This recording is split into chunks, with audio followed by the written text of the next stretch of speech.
네, 우리가 교회를 어떤 곳으로 생각하는가는 굉장히 중요해요. 우리의 신앙생활에 많은 영향을 미치기 때문입니다. 여러분이 생각하는 교회는 어떤 곳인가요? 교회가 무엇이라고 생각하시나요? 교회가 무엇을 해야 한다 말고요. 이렇게 하는 곳이 교회지 말고요. 교회는 뭐다? 이렇게 만약에 정의한다면 어떻게 정의하실 수 있겠어요? 우리는 종종 이런 표현을 할 때 있죠. 나 교회 다녀. 나 오늘 주일이어서 교회 갔다 왔어. 그 교회 장난 아니야. 진짜 장난 아니야. 주차장이 엄청 커. 축구장도 있어. 이런 표현 종종 할 때가 있죠. 교회를 무엇으로 생각하고 이렇게 얘기하는 걸까요? 어떤 장소적 개념으로 생각하고 표현하는 말들이죠. 성경은 교회라는 단어를 장소적인 개념으로 표현할 때도 있습니다. 하지만 본래의 의미는 따로 있어요. 교회라는 단어, 구약 성경에서는 단 한 번도 나오지 않고요. 신약 성경에서 사용되었는데 처음 사용된 곳이 마태복음 16장 18절의 말씀입니다. 베드로의 그 신앙 고백, 주는 그리스도시요 살아계신 하나님의 아들이십니다 라는 그 말씀을 듣고 예수님께서 이렇게 대답하셨죠. 또 내가 내게 이르노니 너는 베드로라. 내가 이 반석 위에 내 교회를 세우리니 음부의 권세가 이기지 못하리라. 예수님께서 내가 이 반석 위에 내 교회를 세우리라 라고 말씀하셨어요. 누가 세우신다고요? 예수님께서 세우신다고 말씀하셨죠. 교회를 예수님이 세우신다고 말씀하십니다. 이 말씀을 하신 이후에 신약 성경에서 계속해서 교회라는 단어가 사용되었습니다. 헬라어로는 에클레시아라는 단어예요. 몇 번 사용이 되었는가 보았더니 114번, 114, 외우시기 편하죠? 114. 네. 교회가 114번 사용되었습니다. 이 에클레시아, 교회라는 단어가 언제 사용되었나 봤더니 건물에 대해서는 사용된 적이 한 번도 없어요. 어떤 장소적 개념으로는 잘 사용되지 않고 오히려 사람에 대해서 사용된 것을 보게 됩니다. 어떤 사람들에게 사용되었는가? 하나님의 부르심을 받은 자들, 하나님의 부르심을 받은 사람들이 모인 그 공동체, 하나님의 부르심에 반응하는 그 공동체를 교회라고 불렀습니다. 그리스도의 몸인 교회, 그 공동체를 에클레시아라고 불렀다는 것이죠. 그러니까 교회는 장소를 말하기도 하지만 본질적으로는 하나님을 예배하는 사람들, 그 공동체를 교회라고 합니다. 그러나 교회를 장소로 생각하는 것은 굉장히 또 중요한 일이에요. 왜냐하면 공동체가 함께 모이는 곳이기 때문이죠. 그리고 모여서 무엇을 하죠? 우리가 지금 함께 모여서 예배 드리지 않습니까? 예배 드리는 장소이기 때문에 그 장소도 무시할 수 없는 중요한 의미를 갖고 있습니다. 하지만 교회는 장소만을 의미한 것은 아니에요. 장소만을 의미하지 않아요. 하나님이 부르신 그 공동체, 하나님이 부르신 그 각 사람, 그들이 바로 교회인 것이죠. 예수님께서는 요한복음 4장에서 이렇게 말씀하셨습니다. 너희가 아버지께 예배할 때가 올 것이다. 말씀하시면서 아버지께서 영과 진리로 예배하는 자들을 찾으신다라고 말씀하셨습니다. 어떤 자들을 찾으신다고요? 예배하는 자들이라고 말씀하세요. 예배하는 자라고 부르실 때도 있지만 거의 대부분은 예배하는 자들, 복수로 얘기하고 있습니다. 한 사람만 부르시지 않으시고 예배하는 자들, 그 무리를 부르신다는 말씀이시죠. 다른 말로 하면 성령으로 거듭난 자들을 부르신다. 또 다른 말로 하면 진리이신 예수 그리스도를 만난 그 사람들을 부르신다라는 표현인 것이죠. 교회가 바로 그런 곳이라는 말입니다. 오늘 에베소서 2장의 말씀을 통해서 교회 공동체에 대해서 우리 함께 생각해 보자 합니다. 오늘의 본문은요, 사도 바울이 에베소 교회에 전하고 싶은 정말 중요한 메시지가 담겨져 있어요. 특별히 사도 바울은 이방인들을 향해서 말씀을 전하고 있습니다. 오늘 본문을 살펴보면 사도 바울의 그 관점이 이방인들에게 집중되어 있는 것을 알 수 있습니다. 왜 사도 바울이 이방인들에게 집중하여서 말씀을 전할까요? 그가 받은 사명이기 때문이에요. 이방인의 사도로 부름받았기 때문에 나는 이방인들에게 복음 전한다라는 것이 이 메시지 안에 담겨져 있습니다. 오늘 본문을 크게 세 부분으로 나눌 수 있는데요. 사도 바울은 종종 이런 방식으로 말씀을 풀어서 전하곤 합니다. 세 단계라고 볼 수도 있는데, 첫 번째는 예수 그리스도를 몰랐던 상태, 아직 예수 그리스도를 만나지 못한 그런 상태를 얘기하고요. 두 번째에서는 예수님께서 어떤 일을 하셨는가, 이 믿지 않는 자들을 믿게 하시기 위해서 예수님이 하신 일이 무엇인가를 이야기합니다. 마지막에 가서 세 번째는 예수 그리스도를 만난 사람들이 과연 어떻게 변화하였는가, 어떻게 변해야 하는가를 이렇게 얘기하곤 합니다. 그래서 오늘 말씀을 보면 극명하게 대비되는 단어가 있는데, 그것이 무엇이냐면 그때에 라는 단어와 이제는 이라는 단어예요.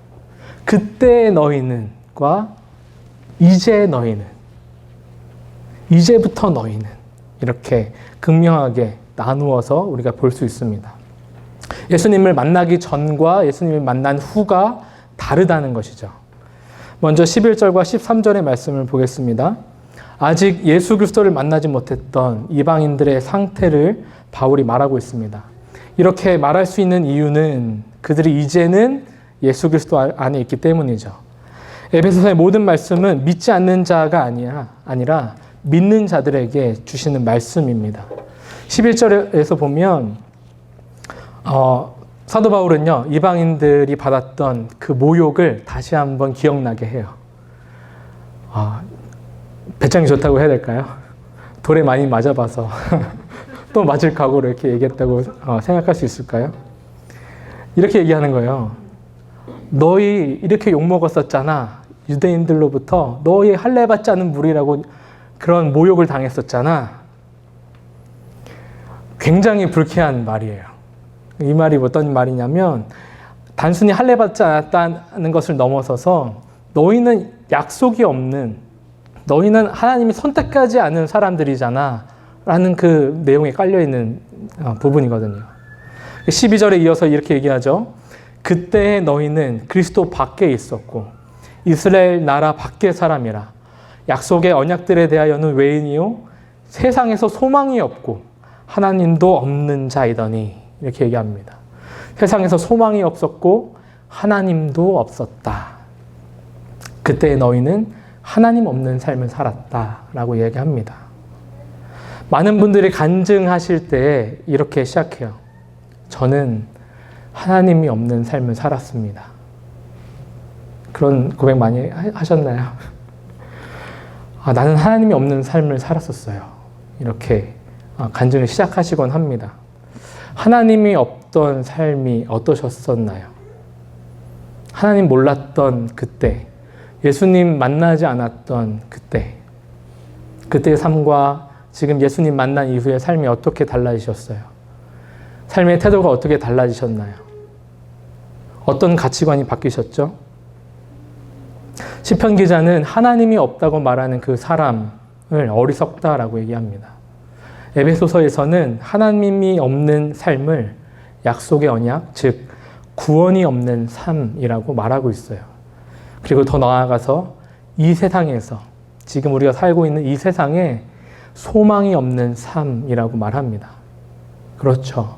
하나님 계시지 않으시면 우리의 삶이 의미가 없죠. 하나님이 살아계시기 때문에 우리에게 소망이 있습니다. 하나님이 살아계시기 때문에 우리에게 구원의 확신이 있습니다.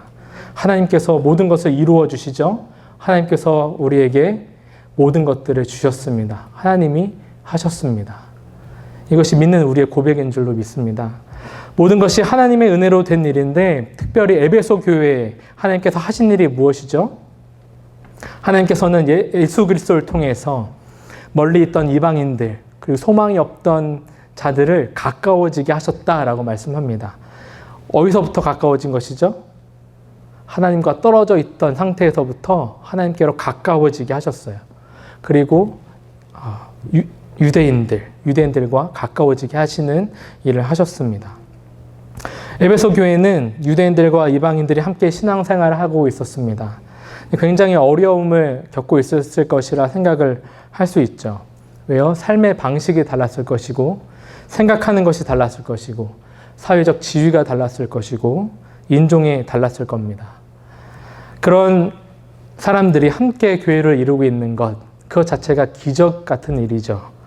너무나 다른 두 부류의 사람들이 모여 있는데, 바울의 생각에는 언제든 이들이 갈라설 수 있겠다라는 생각이 있었던 거예요. 언제든 분쟁이 일어날 수 있겠다라는 생각을 했을 겁니다. 함께 예수 그리스도 안에서 은혜를 누릴 때에는 전혀 문제가 없지만 우리도 그럴 때가 있잖아요. 은혜가 좀 떨어진다는 생각이 들 때, 왜 하나님이 내 기도에 응답 안 하시지? 그런 때에 괜스레 다툼이 일어날 때가 있잖아요. 다투기 시작하면 한도 끝도 없죠. 유대인들은 이렇게 얘기했을 겁니다. 근본이 없는 녀석들이 지금 여기 와서 하나님께 예배해드리겠다고 하느냐라고 했을 것 같고요. 또 이방인들 입장에서는 야, 너희 땅으로 돌아가. 여기 우리 땅이야. 너희 집으로 가. 뭐 이렇게 했을 것 같아요. 그렇기 때문에 바울은 이방인들에게 지금 얘기하면서 이방인의 사도로 부르심 받았으니까요. 예수 그리스도께서 베푸신 그 은혜가 무엇인지를 다시 전하고 있는 것이죠. 예수 그리스도께서 베푸신 은혜가 무엇입니까? 오늘 에베소서 안에서 둘이 하나가 되게 하는, 둘이 하나가 되어 화평하게 하시는 것, 둘이 하나가 되어 평안을 누리게 하는 것, 그것이 하나님의 은혜라고 말하고 있습니다. 그리고 중요한 것은 18절의 말씀인데요. 읽어드리겠습니다. 이는 그로 말미암아 우리 둘이 한 성령 안에서 아버지께 나아감을 얻게 하려 하심이라. 하나 되게 하시는데 하나 되게 하시는 목적이 있다고 말씀해요. 그 목적이 무엇입니까? 하나님 아버지께 나아가게 하시기 위함이다 라고 이야기합니다. 예수께서 두 부류의 사람들을 하나로 한 세 사람으로 만드셨다라고 하는데요. 그 이유가 무엇이냐? 하나님께 나아가게 하시기 위해서, 하나님께 예배드리게 하기 위해서 라고 이야기하는 겁니다. 둘이 하나가 되는 예시 무엇이 있을까 엄청 고민했어요. 고민하는데 전혀 생각이 안 나는 겁니다.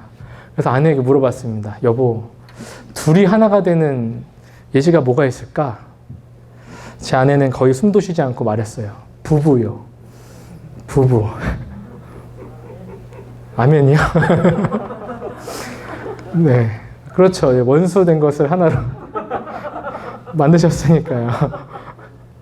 이 이야기를 하면 지난달에 이어서 또다시 부부 클리닉이 또 열릴까봐 좀 염려스럽지만 이것만큼 와닿는 예가 없는 것 같아서 말씀을 드리면, 하나님께서 결혼을 시키시잖아요. 남자와 여자를 한 몸을 이루어서 한 가정을 이루게 하시는데, 전혀 다른 삶을 살았던 두 사람이 만나기 때문에 다툼이 일어나지 않을 수가 없죠.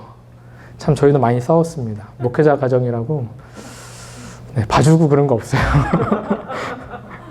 상대방은 너무 잘 아니까 어떻게 하냐. 제 얘기예요. 여러분들의 이야기일 수도 있지만 제일 아픈 곳만 찌릅니다. 이렇게 하면 제일 아플 거야 라고 하면서 서로 그렇게 하잖아요. 그죠? 안 맞으니까 왜 그렇게 하냐면서 있는 것 없는 거 다 끄집어내서 옛날 얘기 다 끄집어내면서 얘기할 때가 있습니다.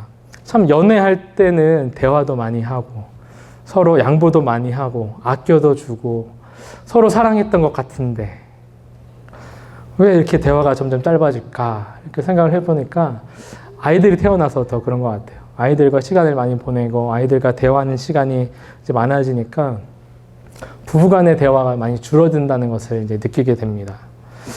그러니까 이제 대화가 줄어드니까 좀 사랑이 식어가는 것 같은 그런 생각이 들 때가 있는 것이죠. 그러다 보면 이제 어디까지 가냐면 왜 하나님이 이 사람을 내 옆에 두셔서 왜 하나님이 이 사람을 만나게 하셔서 이 가정을 이루게 하셨을까라는 생각을 하며 참 우리 하나님 이해가 안 된다라고 생각할 때도 있는 것 같아요. 그런데 예수님께서 왜 둘이 하나가 되게 하셨냐고 지금 말씀하시죠? 왜 둘이 하나가 되게 하셨다고요? 아버지 하나님께 나아가게 하시기 위해서 하나의 목적이 있다라고 얘기하시는 것이죠. 교회가 하나여야 하는데 하나인 이유는 하나의 목적을 향해서 나아가야 하기 때문이다 라고 말씀하는 것과 같아요. 교회와 가정이 마찬가지죠. 가정이 어떻게 하나가 될 수 있습니까? 하나의 목적을 가질 때라고 생각합니다. 하나님을 예배하는 가정일 때 하나가 될 수 있다라고 생각합니다.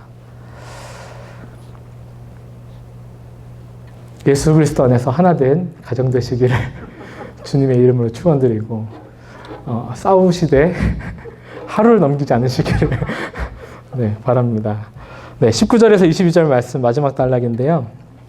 이제부터 너희는 이라고 이제 말씀이 시작됩니다. 예수님을 만난 이방인들을 부르시는 것이죠. 화평하게 하시는 예수님의 그 은혜를 아는 사람들을 말합니다. 19절 이제부터 너희는 외인도 아니요 나그네도 아니요 오직 성도들과 동일한 시민이요 하나님의 권속이라. 바울은 이방인들이 하나님의 은혜를 아는 그 유대인들, 먼저 알았던 그 유대인들과 같은 성도가 되었다라고 얘기합니다. 하나님께 속한 사람들이 되었다라고 말하고 있죠. 그리고 나서 바울은 20절에서 22절 말씀을 통해서 하나님의 권속, 하나님의 속한 사람들이 어떤 의미인가를 풀어서 설명을 해요. 근데 이게 바로 교회예요. 교회가 어떻게 세워져야 하는가를 우리에게 보여주고 있는 것이죠. 유대인들은 자신들의 그 신앙의 근본으로 두 가지를 내세웠습니다. 하나는 율법이었고요. 하나는 성전이었습니다. 율법을 내세운 이유는 하나였죠. 우리가 선택받았다. 내가 선택받았어. 나 선택받은 하나님의 백성이야. 약속이 있어. 이렇게 자랑을 했던 것이죠. 그리고 하나님 앞에 나아갈 성전이 있다. 우리는 성전을 갖고 있어. 우리가 함께 모여서 하나님께 나아갈 수 있는 성전이 있어. 라는 것이 그들의 자랑이었습니다. 그러나 바울은 지금 무엇을 말하고 있어요? 전체적인 맥락에서 두 가지를 얘기하는데 첫 번째 15절에서 예수께서 율법을 폐하셨다라는 것을 다시 한번 상기시킵니다. 율법이 아니라는 거예요. 율법을 자랑할 것이 아니라고 이야기합니다. 그리고 예루살렘의 성전이 아닌 예수께서 친히 모퉁이 돌이 되어서 우리가 성전이 되어간다라고 말해요. 율법이 아니고 그리고 성전이 있다가 아닌 성전이 되어간다라고 말씀하고 있는 거예요. 이것이 무슨 의미일까요? 유대인들은 율법을 지킴으로 인해서 하나님께 나아갔습니다. 하나님께 나아갈 수 있다고 믿었어요. 실제적으로 구약에서는 율법을 지킴으로 인해서 하나님께 나아갔던 것이 이스라엘 백성이었죠. 그리고 하나님을 만나기 위해서는 분명히 구약에서는 성전에 가야만 하나님을 만날 수 있었습니다. 그런데 이제는 달라진 것이죠. 예수 그리스도께서 무엇을 하셨나요? 십자가에서 모든 율법을 폐하셨습니다. 모든 율법을 폐하셨어요.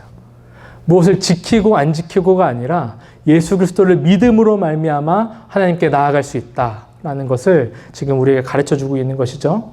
그리고 성전이 있다가 아닌 성전이 되어간다. 누구를 통해서요? 바로 예수 그리스도. 예수 그리스도께서 우리의 모퉁이 돌이 되셨기 때문에 우리가 성전이 되어간다라고 말씀하고 있는 겁니다. 사도 바울은 지금 너희가 성전이 되라라고 말씀하지 않아요. 너희가 성전을 지어야 한다라고 말씀하고 있지 않아요. 하나됨으로 너희가 성전이 되어간다라고 말하고 있어요. 어떻게 하나가 될 수 있다고요? 예수 그리스도를 통해서만 우리가 하나가 될 수 있는 것입니다. 예수 그리스도를 통해서만 우리가 한 분 하나님께 나아갈 수 있어요. 하나의 목적을 가지고 우리가 나아갈 수 있다는 것이죠. 우리 교회는 이제 교회 이전을 준비하고 있습니다. 예배 장소가 정해졌고 리모델링을 하는 중에 있죠. 가장 어려운 부분이 무엇이냐면 이제 담임 목사님하고도 계속 얘기하던 중에 나온 하나의 결론이라고 할까요? 소결론이라고 할까요? 야, 이것 때문에 어렵다라는 것이 있는데 그것이 무엇이냐면 성전 건축을 하는 것이 아니잖아요. 도면이 없는 거예요. 리모델링인데 어떻게 하면 좋겠다라는 대략적인 구상을 이제 목사님이 그때도 브리핑으로 말씀하셨고 대략적인 계획들을 세우셨잖아요. 근데 그것을 도면으로 우리가 갖고 있지 않은 거예요. 너무나 다행인 것은 일을 도와주시는 분이 이제 곽 사장님이신데 사장님이 이제 한 분이 모든 것을 이제 다 하실 수 있는 분이기 때문에 담임 목사님과 대화를 통해서 조율을 하면서 계속 이제 만들어 가는 중에 있습니다. 너무나 다행인 일이고 감사한 일이에요. 왜냐하면 여러분 이제 다 아시겠지만 만약에 성전 건축을 저희가 한다 그러면 이제 전문가들을 이제 저희가 이제 모셔야 할 거고 아마 미국인들일 텐데 그러면 바닥 공사하시는 분들, 벽 공사하시는 분들, 청장 공사하시는 분들 다 달라요. 전기하시는 분들 다 다르고 배수 따로 해야 되고요. 다 달라요. 그럼 도면이 없으면 그리고 타임라인을 맞추지 않으면 시간 내에 건축을 이루기란 정말 불가능한 일이거든요. 근데 그 정말 어려운 일인데 도면이 없는 이 상황에서 저희 담임 목사님께서 얼마나 머리를 싸매시면서 하나하나 이렇게 해주세요, 이렇게 해주세요. 사이즈 다 재가면서 일일이 그 나무와 이런 것들 다 구매하셔가지고 이렇게 하시는 중에 있어요. 굉장히 죄송스러운 일은 담임 목사님께서 이제 문자를 이렇게 올리셨잖아요. 제가 아팠다는 얘기 하시면서 여러분들 오해하시면 안 되는데 제가 일을 엄청 많이 해서 아픈 게 아니라요. 담임 목사님께서 일을 엄청 많이 해서 막 이렇게 고대에서 막 쓰러진 것처럼 이제 말씀을 하셨는데 절대 아니에요. 절대. 제가 평소 일할 수 있는 만큼의 한 3분의 1도 안 한 것 같은데 배탈이 났어요. 삼겹살을 이제 3일 동안 먹다 보니까 삼겹살을 잘 안 봤는데 너무 맛있어서 3일째 먹다가 3일째 결국에는 이제 탈이 나서 굉장히 고생했는데 진짜 고생하시는 분은 따로 계세요. 이제 와보시면 아시겠지만 담임 목사님께서 정말 너무 고생하세요. 도면이 없는 상황에 도면을 직접 막 그 사장님하고 막 만들어 가시면서 사이즈 재가시면서 나중에 아마 깜짝 놀라실 거예요. 와, 어떻게 이런 디자인과 어떻게 이런 너무 제가 지금 앞서가고 있나요? 한번 와보시면 이제 아실 건데 정말 놀라운 도면이 없는 상황이 이렇게 나올 수 있다니 하는 것들이 있죠. 또 많은 분들이 너무 수고하시는데 특별히 좀 인커리지 해드리고 싶은 분은 저희 장로님이세요. 정말 굳은 일 정말 많이 하세요. 정말 솔선수범하셔서 제가 아파서 쓰러진 게 이제 일을 많이 해서가 아니에요. 장로님이 저보다 훨씬 많이 하셨어요. 정말 정말 많이 하셨어요. 너무 제가 갑자기 쓰러지는 바람에 너무 죄송한데 이런 이야기를 드리는 이유가 무엇이냐면 교회가 리모델링도 하고 있고 뭔가 새로운 비전을 가지고 이렇게 나아감에 있어서 교회가 하나 되어야겠다라는 생각을 참 많이 해요. 에베소서 말씀이 다 그래요. 하나 되어야 된다. 성령이 하나 되게 하신 것을 지켜 행하라 말씀하시고 계속 하나 되어야 된다. 이렇게 말씀하세요. 가만히 생각해 봤어요. 우리 교회가 하나 되어야 할 부분은 무엇일까? 하나 되지 못하는 부분은 무엇이지? 생각해 봤는데 정말 하나 되지 못하는 부분이 하나도 없어요. 제 생각에는. 굳이 막 꺼내서 막 생각을 해보자면 이럴 수는 있겠다는 생각은 있어요. 신시내티 중앙장로교회에 먼저 오신 분들과 좀 나중에 오신 분들. 좀 이렇게 나눌 수 있지 않을까?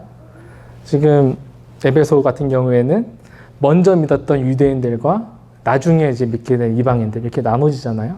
굳이 말씀에 빗대어 생각해보자면 그럴 수 있겠다라는 생각이 있어요. 지금 저희가 이제 앉아있는데 1, 2년 안에 오신 저도 포함인데 분들은 MCC 여기서 이제 아마 예배 드렸던 기억들이 있으실 텐데 저희가 다음 주부터 2주 동안 저기 스튜던트 센터에서 이제 예배를 드리게 됩니다. 근데 저희 처음에 이곳에 와서 예배 드렸을 때 저기서 예배 드렸다고 얘기를 들었어요. 나중에 오신 분들은 이제 거기서 어떻게 예배 드렸는지 모르시는 거죠. 그렇죠? 저 포함해서. 저도 너무 기대도 되는 한편 걱정도 돼요. 세팅이 다 달라지니까 어떻게 해야 되지? 이러고 이제 생각하고 있는데, 근데 조금 지나면 이제 그렇게 되겠죠. MCC에서 함께 예배드렸던 우리의 기억과 추억이 있고 여기서 나누었던 어떤 사랑의 그 내용들이 있잖아요. 그것을 나누었던 우리와 이제 새로 오시게 될 분들과의 좀 나눠지는 부분이 생기지 않을까라는, 굳이 꺼내자면 그런 일이 있을 수 있겠다라는 생각을 했어요. 교회 이전을 앞두면서 하나부터 열까지 다 우려되는 상황들이 참 많죠. 제일 어렵다고 생각했던 거는 재정이었는데, 사실 여러분들 주부에 보듯이 재정은 더 이상 우리의 문제는 아니다라는 생각을 아마 많이 하시게 될 것 같아요. 여러분들의 기도와 헌신과 물질의 그 헌신으로 정말 많은 부분들이 채워졌고 사실은 넘치도록 하나님이 부어주시고 계신다라고 생각합니다. 더더군다나 이 MCC라는 이 예배 장소에서 하나님이 그동안 저희를 두신 이유가 있겠다라는 것을 저희가 동일하게 지금 생각하고 기도하는 중에 있지 않습니까? 그런데 이제 교회가 이전을 하게 돼요. 장소가 바뀌는 것이죠. 공동체가 함께 예배했던 그 장소가 이제 바뀌게 됩니다. 그렇다라고 한다면 장소가 이래서 좀 중요한데 새로운 일들이 일어날 거예요. 새로운 어떤 공동체의 모습들이 이제 생겨나게 되겠죠. 저희가 일주일에 한 번 이 예배당에서 모였었는데 이제 이전하게 되면 더 많은 시간, 또 자유롭게 함께 모일 수 있고 기도할 수 있고 이전과는 달랐던 신앙의 공동체를 우리가 이루어가게 될 줄로 믿습니다. 하나님께서 더 기도하게 하실 것 같아요. 하나님께서 저희를 더 하나 되게 하실 것 같아요. 하나의 목적을 가지고 나아가게 하실 것 같아요. 그런데 그것을 우리에게만 맡겨놓으시지는 않으셨다라고 생각합니다. 예수 그리스도께서 친히 우리의 모퉁이 돌이 되어주셔서 우리를 하나 되게 하신다라고 이렇게 믿습니다. 우리가 오늘 말씀을 통해서 기억해야 하는 것이 있습니다. 그것이 무엇이냐면 하나님께서 예수 그리스도를 통해 둘로 나누어졌던 둘이었던 공동체를 하나 되게 하셨다. 하나 되게 하신 이유가 무엇이냐? 하나님께 나아가게 하시기 위함이다. 그리고 교회가 하나님께서 거할 그 처소가 되기 위해서 예수 그리스도 안에서 함께 지어져가는, 그리스도로 말미암아 함께 연결되어져가는 것을 바라신다라는 것이 오늘 말씀의 핵심입니다. 그래서 오늘 함께 부를 찬양이 주 안에 우린 하나라는 찬양이에요. 가사를 한번 읽어드리면 이렇습니다. 주 안에 우린 하나, 모습은 달라도 예수님 한 분만 바라네. 사랑과 선행으로 서로를 격려해 따스함으로 보듬어 가리. 주님 우리 안에 함께 하시니 형제자매의 기쁨과 슬픔 느끼네. 내 안에 있는 주님 모습 보내 그분 기뻐하시네. 주님 우리를 통해 계획하신 일, 부족한 입술로 찬양하게 하시네. 주님 우리를 통해 계획하신 일, 너를 통해 하실 일 기대해. 아멘. 우리를 통해 하실 그 하나님의 놀라운 역사를 기대합니다.